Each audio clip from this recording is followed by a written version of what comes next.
ಜಿಲ್ಲಾಡಳಿತ, ಜಿಲ್ಲಾ ಪಂಚಾಯತ್ ಹಾಗೂ ಕನ್ನಡ ಮತ್ತು ಸಂಸ್ಕೃತಿ ಇಲಾಖೆ, ಚಿಕ್ಕಬಳ್ಳಾಪುರ ಜಿಲ್ಲೆ ಮತ್ತು ಚಿಕ್ಕಬಳ್ಳಾಪುರ ತಾಲೂಕು ಬಲಿಜ ಸಂಘ ಇವರ ಸಂಯುಕ್ತಾಶ್ರಯದಲ್ಲಿ ಶ್ರೀ ಯೋಗಿ ನಾರಾಯಣ ಯತೀಂದ್ರರ 299ನೇ ಜಯಂತ್ಯೋತ್ಸವವನ್ನು ಶ್ರೀ ಯೋಗಿ ನಾರಾಯಣ ಯತೀಂದ್ರರ ದೇವಾಲಯದ ಆವರಣ, ಜಿಲ್ಲಾ ಆಸ್ಪತ್ರೆ ರಸ್ತೆ, ಚಿಕ್ಕಬಳ್ಳಾಪುರ ಇಲ್ಲಿ ಆಯೋಜಿಸಲಾಗಿತ್ತು.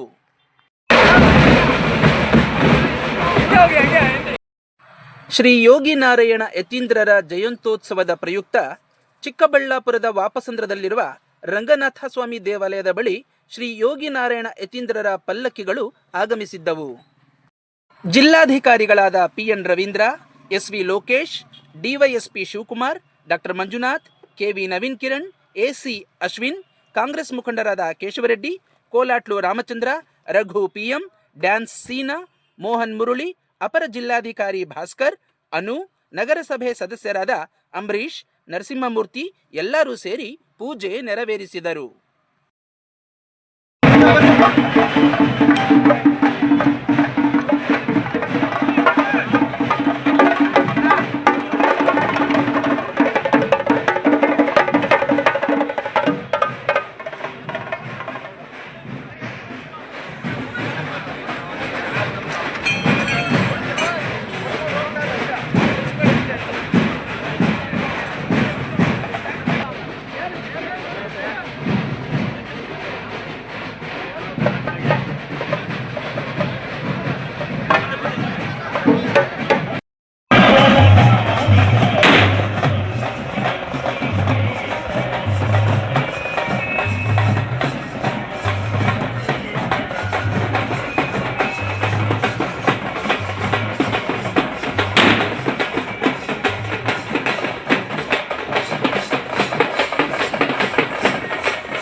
ಪಲ್ಲಕ್ಕಿಗಳೊಂದಿಗೆ ಬಲಿಜ ಸಮುದಾಯದ ಕುಲಬಾಂಧವರು, ತಾತಯ್ಯನವರ ಭಕ್ತಾದಿಗಳು ಎಲ್ಲರೂ ಸೇರಿ BB ರಸ್ತೆ, ಬಜಾರ್ ರಸ್ತೆ, ಗಂಗಮ್ಮಗುಡಿ ರಸ್ತೆ, MG ರಸ್ತೆ ಮೂಲಕ ದೇವಾಲಯದವರೆಗೆ ಮೆರವಣಿಗೆ ನಡೆಸಿದರು.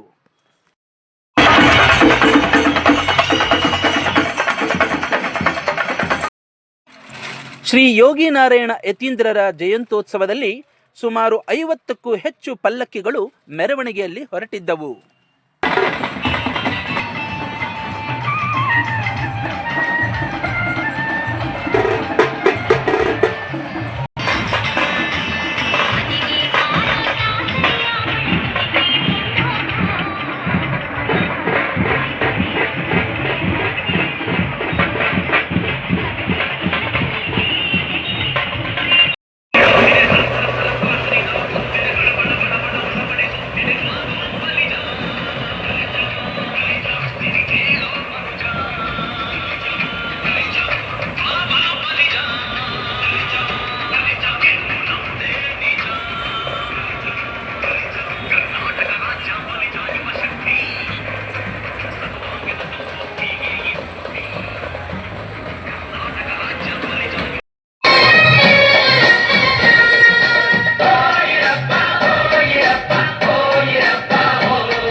ಮೆರವಣಿಗೆಯಲ್ಲಿ ಬಲಿಜ ಸಮುದಾಯದವರು DJ ನೃತ್ಯ ಮಾಡಿ ಸಂಭ್ರಮಿಸಿದರು.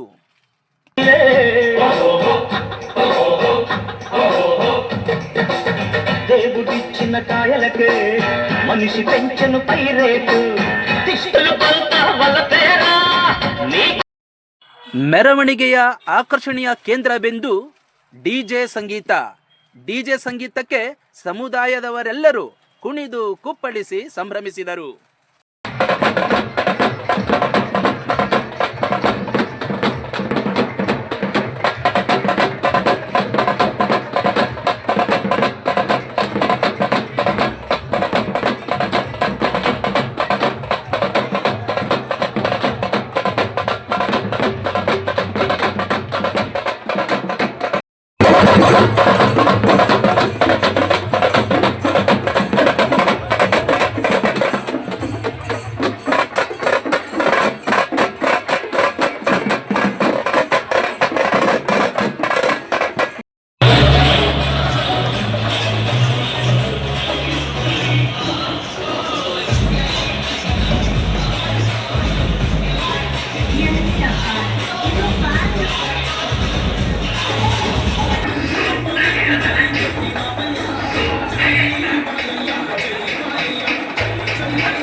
ಚಿಕ್ಕಬಳ್ಳಾಪುರದ ಶ್ರೀ ಯೋಗಿ ನಾರಾಯಣ ದೇವಾಲಯದ ಆವರಣದಲ್ಲಿ ಶ್ರೀ ಯೋಗಿ ನಾರಾಯಣ ಯತೀಂದ್ರರ 299ನೇ ಜಯಂತ್ಯೋತ್ಸವ ಕಾರ್ಯಕ್ರಮವನ್ನು ಹಮ್ಮಿಕೊಂಡಿದ್ದು, ಕಾರ್ಯಕ್ರಮವನ್ನು ಚಿಕ್ಕಬಳ್ಳಾಪುರದ ಜನಪ್ರಿಯ ಶಾಸಕರಾದ ಶ್ರೀ ಪ್ರದೀಪ್ ಈಶ್ವರ್ರವರು ಉದ್ಘಾಟನೆ ಮಾಡಿದರು. ಉದ್ಘಾಟನಾ ಕಾರ್ಯಕ್ರಮದಲ್ಲಿ ಜಿಲ್ಲಾಧಿಕಾರಿ PN ರವೀಂದ್ರ, ಅಪರ ಜಿಲ್ಲಾಧಿಕಾರಿ ಭಾಸ್ಕರ್, ಬಲಿಜ ಮುಖಂಡರಾದ ಡಾಕ್ಟರ್ ಮಂಜುನಾಥ್, SV ಲೋಕೇಶ್, ಕೋಲಾಟ್ಲು ರಾಮಚಂದ್ರ, ಮೋಹನ್ ಮುರಳಿ, ಸರ್ಕಾರಿ ನೌಕರರ ಸಂಘದ ಅಧ್ಯಕ್ಷ ನಾರಾಯಣ ಸ್ವಾಮಿ, ಸಮಾಜ ಕಲ್ಯಾಣ ಇಲಾಖಾಧಿಕಾರಿ ಶೇಷಾದ್ರಿ, ಬಲಿಜ ಸಮುದಾಯದ ಮುಖಂಡರಾದ ಲಾಯರ್ ಅಶ್ವಥ್ ನಾರಾಯಣ ಇನ್ನೂ ಮುಂತಾದವರು ಇದ್ದರು. ಶ್ರೀ ಪ್ರದೀಪ್ ಈಶ್ವರ್ ಮಾತನಾಡಿ, ಬಲಿಜ ಸಮುದಾಯಕ್ಕೆ 2A ಜಾರಿಗೆ ತರುತ್ತೇನೆ. ಬಲಿಜ ಸಮುದಾಯಕ್ಕೆ ಯಾರ ಬೆಂಬಲ ಇಲ್ಲದೆ ಒಂದು ಹಾಸ್ಟೆಲ್ ಕಟ್ಟಿಸುತ್ತೇನೆ. ಹಣೆಯಲ್ಲಿ ಬರೆದಿದ್ದರೆ ಯಾರೂ ಯಾರ ಹಣೆ ಬರಹ ಬದಲಿಸಲು ಸಾಧ್ಯವಿಲ್ಲ. ಅದಕ್ಕೆ ಚಿಕ್ಕಬಳ್ಳಾಪುರದಲ್ಲಿ ನಾನು ಶಾಸಕ ಆಗಿರುವುದೇ ಸಾಕ್ಷಿ. ನಾನು ಎಲ್ಲ ಸಮುದಾಯದ ಆಸ್ತಿ. ಕರ್ನಾಟಕ ರಾಜ್ಯದಲ್ಲಿ ಮುಂದಿನ ದಿನಗಳಲ್ಲಿ ಬಲಿಜ ಸಮುದಾಯದವರು ರಾಜ್ಯ ನಡೆಸುತ್ತಾರೆ. ತೆಲಂಗಾಣ, ಆಂಧ್ರ, ಕೇರಳ, ತಮಿಳುನಾಡು, ದಕ್ಷಿಣ ಭಾರತದಲ್ಲಿ ಅತಿ ದೊಡ್ಡ ಸಮುದಾಯ ಎಂದರೆ ಬಲಿಜ ಸಮುದಾಯ. ನಗರದ ಪ್ರಮುಖ ರಸ್ತೆಗೆ CVV ಹೆಸರು ಇಡುತ್ತೇನೆ.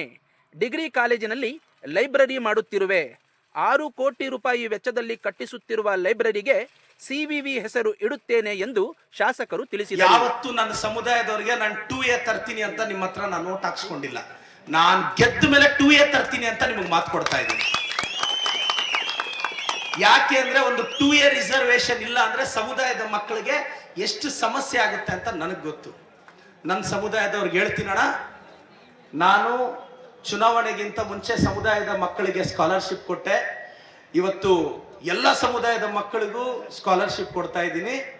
ನನ್ನ ಸಮುದಾಯಕ್ಕೆ ನಾನು ಚಿಕ್ಕಬಳ್ಳಾಪುರದಲ್ಲಿ ನಾನು ಯಾರನ್ನೂ 1 ರೂಪಾಯಿ ಕೇಳಲ್ಲ, ನಾನೇ ಹಾಸ್ಟೆಲ್ ಕಟ್ಟಿಸ್ತೀನಿ. ನಾನು ಕಟ್ಟಿಸ್ತೀನಿ ಅಣ್ಣ.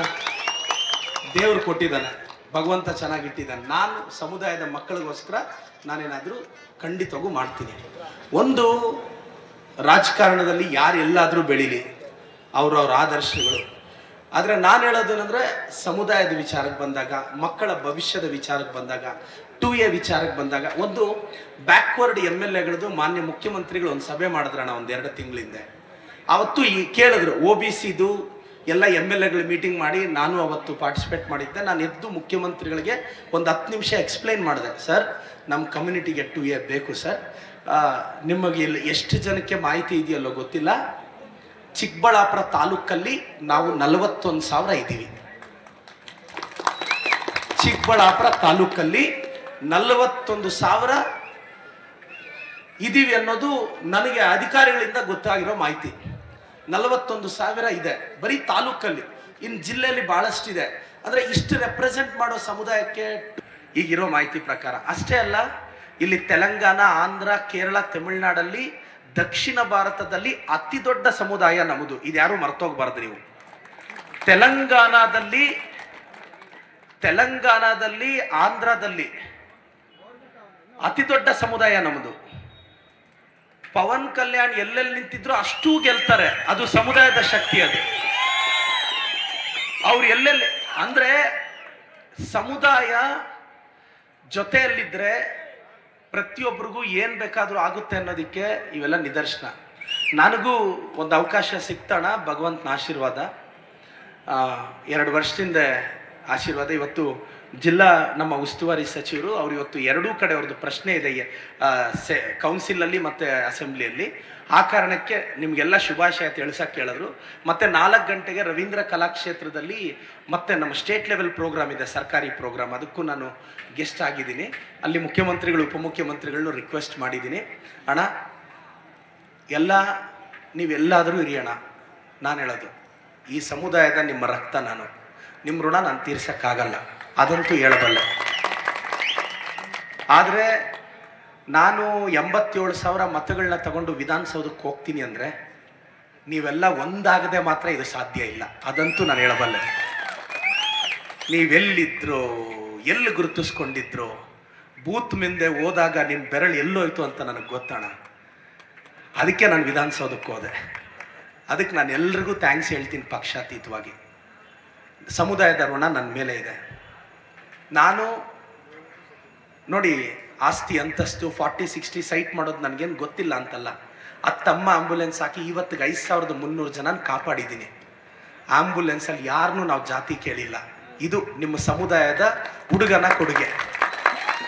ತಮ್ಮ ಮಾಹಿತಿಗಿರಲಿ, 5300 ಜನದಲ್ಲಿ 4150 ಜನಕ್ಕೂ ಹೆಚ್ಚು SC/ST ಸಮುದಾಯದವ್ರನ್ನ ಬೆಂಗಳೂರು ಹಾಸ್ಪಿಟ್ಲ್ಗೆ ನಾವು ಇನ್ ಟೈಮ್ ಕರ್ಕೊಂಡೋಗಿ ಬಿಟ್ಟಿದ್ದೀವಿ. ₹1 ಕೇಳಿಲ್ಲ, ಟಿಪ್ಸು ಕೇಳಿಲ್ಲ. ನಿಮ್ಮ ಸಮುದಾಯದ ಹುಡುಗ ಇವತ್ತು ಸಮಾಜಕ್ಕೆ ಕೊಡ್ತಿರೋ ಕೊಡುಗೆ ಇದು. ನಾನು ಹೇಳೋದಿಷ್ಟೇ ಅಣ್ಣ, 2A ನಮ್ದೊಂದು ಬೇಡಿಕೆ ಇದೆ. ಈಗ ನಮ್ಗಿಲ್ಲೊಂದು ಜಾಗ ಕೊಟ್ಟಿದ್ದಾರೆ ಸರ್ಕಾರದವರು. ಈಗಾಗಲೇ ಸರ್ಕಾರದಿಂದ 50 ಲಕ್ಷ ಬಂದಿದೆ ಅಣ್ಣ. 50 ಲಕ್ಷದಲ್ಲಿ ನಾವು ಚೌಲ್ಟ್ರಿ ಏನಾದರೂ ಕೆಲಸ ಸ್ಟಾರ್ಟ್ ಮಾಡ್ಬೋದು, ಆದರೆ 50 ಲಕ್ಷ ಕಡಿಮೆ ಆಗುತ್ತೆ. ನಾನು ಅದಕ್ಕೆ ಇನ್ನೊಂದು 2-3 ಕೋಟಿ ಸರ್ಕಾರದಲ್ಲಿ ತಂದು ಒಂದೇ ಸಲ ಸ್ಟಾರ್ಟ್ ಮಾಡೋಣ, ಹಿರಿಯರ ಆಶೀರ್ವಾದ ಎಲ್ಲ ತಗೊಂಡು. ಮತ್ತು ನಮ್ಮ ಮುಖಂಡರು ಎಲ್ಲ ಪಕ್ಷದಲ್ಲಿರೋರು, ನಿಮ್ಮ ಮಾರ್ಗದರ್ಶನ ಆಶೀರ್ವಾದ ನನಗೆ ಬೇಕು. 50 ವರ್ಷ ಆದಮೇಲೆ ಒಂದು ಅವಕಾಶ ಬಂದಿದೆ. 50 ವರ್ಷ ಆದಮೇಲೆ ನನಗೀಗಲೂ ಮುನ್ಸಿಪಲ್ ಕಾಲೇಜ್ ನೋಡಿದಾಗೆಲ್ಲ CV ವೆಂಕಟರಾಯಪ್ಪನವ್ರಿಗೆ ಜ್ಞಾಪಕ ಬರ್ತಾರೆ. ಅವರು ಇವತ್ತಿಲ್ಲ. ನಾನಂತೂ ಹೇಳ್ತೀನಿ, ತಾವೆಲ್ಲ ಹೆಂಗೆ ಯೋಚನೆ ಮಾಡ್ತೀರಲ್ಲ ಗೊತ್ತಿಲ್ಲ, CV ವೆಂಕಟರಾಯಪ್ಪನವ್ರ ಕುಟುಂಬ ಚೆನ್ನಾಗಿರಲಿ ಅಂತ ಬಯಸೋ ಹುಡುಗಾಣ ನಾನು. ಆ ಕುಟುಂಬಕ್ಕೆ ನನ್ನ ಕನಸಲ್ಲಿ ಕೂಡ ನಾನು ಕೆಟ್ಟದ್ದು ಬಯಸಲ್ಲ. ಅದಕ್ಕೆ 2 ವರ್ಷದ ನನ್ನ ಆಡಳಿತನೇ ಸಾಕ್ಷಿ. ಆ ಕುಟುಂಬ ಚೆನ್ನಾಗಿರ್ಬೇಕು. ಈಗ ನಾನೊಂದು ಲೈಬ್ರರಿ ಮಾಡಿಸ್ತಿದ್ದೀನಿ ಡಿಗ್ರಿ ಕಾಲೇಜಲ್ಲಿ. 6 ಕೋಟಿ ಖರ್ಚು ಮಾಡಿ ಬಿಲ್ಡಿಂಗ್ ಕಟ್ತಿದ್ದೀನಿ. ಅಲ್ಲೊಂದು ಡುಪ್ಲೆಕ್ಸ್ ಲೈಬ್ರರಿ ಮಾಡ್ತಿದ್ದೀನಿ. ನಾನು ಆ ಲೈಬ್ರರಿಗೆ CVV ಗ್ರಂಥಾಲಯ ಅಂತ ನಾಮಕರಣ ಮಾಡ್ತೀನಿ. ನಾನು ಅವ್ರಿಗೆ ಕೊಡೋ ಕೊಡುಗೆ, ಮತ್ತು ನಗರದ ಪ್ರಮುಖ ರಸ್ತೆಗೆ ಅವ್ರ ಹೆಸರಿಡಬೇಕು ಅಂತಿದೆ. ಖಂಡಿತವಾಗೂ ಇವತ್ತಲ್ಲ ನಾಳೆ ಆ ಹೆಸರಿಡ್ತೀವಿ. ಈಗ ನಾನು ನಿಮಗೆಲ್ಲ ಹೇಳಕ್ಕೆ ಇಷ್ಟಪಡೋದಣ್ಣ, ನಿಮ್ಮ ಮಕ್ಕಳನ್ನ ಚೆನ್ನಾಗಿ ಓದಿಸಿ. డిపాజిట్ వస్తుంది నీకు. ఎక్కడుంది సరే, ఎట్లా మాట చెప్తావు నువ్వు? బుద్ధి ఉంది నీకు? ఒక 100 జనం అడిగితే బడాప్న ఏమన్నా బీ ఫార్మ్ ఆడిస్తారు నీకే.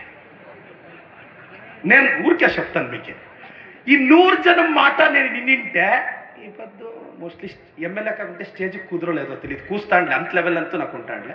ఆ బయటలో ఎడన్నా కూకుందాడ, ఆ బయటలో కూకొని అర్రంత పలావ్ తినుకొని వెళ్ళిపోతుంది కదా. అప్పటి చెప్పురే ఇంత జనం అయ్యలదు అంటే ఒట్లా ఏమో అవుతుందిరా. తిరిగి B4 ఎత్తుకొస్తే ఓ తమాషే.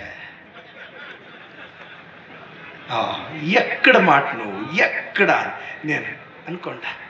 పవన్ కళ్యాణ్ 10 ఏళ్ళ కాశే DCM కాలేదేమే. నేను 5 ఏళ్ళ అజ్ఞాతవాసం అనుభవిస్తే ఈడు ఇట్లా అని తెలిసింటే నేను B.Pharm ఎత్తుకున్నా. ఇట్లా అయిపోతుంది అని తెలీదు. నేను ఎలా గెలిచింది చెప్పుద్దా, 5300 జనంని అంబులెన్స్లా కష్టంలా కాపాడాలా అని వాళ్ళ తలరాత్లా నా కోసం రాసిండే దేవుడు. అందుకే గెలిచి వస్తుంది. పొద్దున్నే 3:30కి లేచి 4:30-5 గంటలకు ఐబీకి వచ్చి 6 గంటలకు పల్లెలకు పోయి 130 పల్లెల్లో జనాల కష్టాలు నిండాను. 400 చిల్లర పల్లెలు ఉన్నాయి, కష్టాలు నిండాను. ಆ ಕಷ್ಟಾలు ಇನೇಕಿ ದೇವ್ರು ನಾನು ಗೆಲ್ಪಿಚ್ಚೆ. SSLC ಮಕ್ಕಳಿಗೆ ಎಕ್ಸಾಮ್ ಕಂಡಕ್ಟ್ ಮಾಡ್ತಿದ್ದೀನಿ, ಎಲ್ಲ ಮಾಡ್ತಿದ್ದೀನಿ, ನನ್ನ ಕೈಲಾಗಿದ್ದು ಮಾಡ್ತಿದ್ದೀನಿ. ನೀವು ಅನ್ಕೋಬೋದಲ್ಲ, ನನಗೊಂದು ಮೊನ್ನೆ ಒಂದು 40 ಕೋಟಿ ಅನುದಾನ ಬಂತು. ಇಲ್ಲೆಲ್ಲಾದರೂ ರೋಡ್ ಸೈಡಲ್ಲಿ ಒಂದು 4 ಫ್ಲೋರ್ ಬಿಲ್ಡಿಂಗ್ ಹಾಕಿ అభివృద్ధి చూడు. 4 ఫ్లోర్ల బిల్డింగ్ ఎమ్మెల్యే నేను 4 ఫ్లోర్ల బిల్డింగ్ కట్టించి మీకు అభివృద్ధి చూపిస్తానులే. రోడే లేకుండే గంటగానల్లి సుబ్రాయనల్లికి 3 కోట్లు వేసిండాను. 30 జనం ఉండే ఊరికి 3 కోట్ల అనుదానం వేసిండాను. రోడే ఉండలేదు. ಎಂದ್ರು ಅನ್ರಿ 30 ಜನ. ನಾನು ಎಷ್ಟೇ ವಿಮರ್ಶೆಗಳು ಬಂದರೂ ತಟ್ಕೊತಾ ಇದ್ದೀನಿ. ನನ್ನನ್ನು ಎಷ್ಟೇ ವಿಮರ್ಶೆ ಬಂದರೂ ತಟ್ಕೊತೀನಿ. ನನಗೊಂದು ಭರವಸೆ ಇದೆ, ಈ ರಕ್ತ ಒಂದಲ್ಲ ಒಂದು ದಿನ ಬಲಿಜ ಸಮುದಾಯದ ಯುವಕರು ಈ ರಾಜ್ಯ ನಡೆಸ್ತಾರೆ. ಬರೆದಿಟ್ಕೊಳ್ಳಿ. ಈ ಬಲಿಜ ರಕ್ತದಲ್ಲಿ ಹುಟ್ಟಿರೋ ಹುಡುಗ ಅದು ಯಾರು ಅಂತ ಗೊತ್ತಿಲ್ಲ ನನಗೆ. ನನ್ನ ಅನ್ಕೋದ್ರಪ್ಪ ತಿರುಗಿ ತೊಕ್ಕೇಸ್ತಾರೋ ಯಾಡ ನನ್ನನ್ನೇ ಡೈಲಾಗ್ చెప్పింది. ಬಲಿಜ ಸಮುದಾಯದಲ್ಲಿ ಹುಟ್ಟಿರೋ ಯಾವುದೋ ಒಬ್ಬ ಯುವಕ ಈ ರಾಜ್ಯ ನಡೆಸ್ತಾನೆ, ನನಗೆ ನಂಬಿಕೆ ಇದೆ. ಅದು ಯಾರು ಬೇಕಾದ್ರೂ ಆಗ್ಬೋದು, ನೀವಾಗ್ಬೋದು, ನಿಮ್ಮ ಮಗ ಆಗ್ಬೋದು, ನಿಮ್ಮ ಮೊಮ್ಮಗ ಆಗ್ಬೋದು. ಆ ನಂಬಿಕೆ ಅಂತೂ ಇಡಿ, ಅದು ತಾತಯ್ಯಗಾರ ತಾಕತ್ತು. ನಾನು ಬಲಿಜ ಸಮುದಾಯದ ಪ್ರತಿಭಾವಂತ ವಿದ್ಯಾರ್ಥಿಗಳಿಗೆ ಪ್ರತಿಭಾ ಪುರಸ್ಕಾರ ಮಾಡಲಾಯಿತು. ಪ್ರತಿಭಾ ಪುರಸ್ಕಾರದಲ್ಲಿ ಒಂದು ಲ್ಯಾಪ್ಟಾಪ್ ಇಲ್ಲವೇ ಒಂದು 10,000 ಹಣ ನೀಡುತ್ತಾರೆ ಎಂದು ಬಂದ ವಿದ್ಯಾರ್ಥಿಗಳಿಗೆ ಕಡೆಗೂ ಸಿಕ್ಕಿದ್ದು ಒಂದು ಹಾರ, ಒಂದು ಶಾಲು, ಕೈಯಲ್ಲಿ 4 ಹಣ್ಣು. ಇದರಿಂದ ವಿದ್ಯಾರ್ಥಿಗಳು ಹಾಗೂ ವಿದ್ಯಾರ್ಥಿಗಳ ಪೋಷಕರು ತುಂಬ ಬೇಸರಗೊಂಡರು.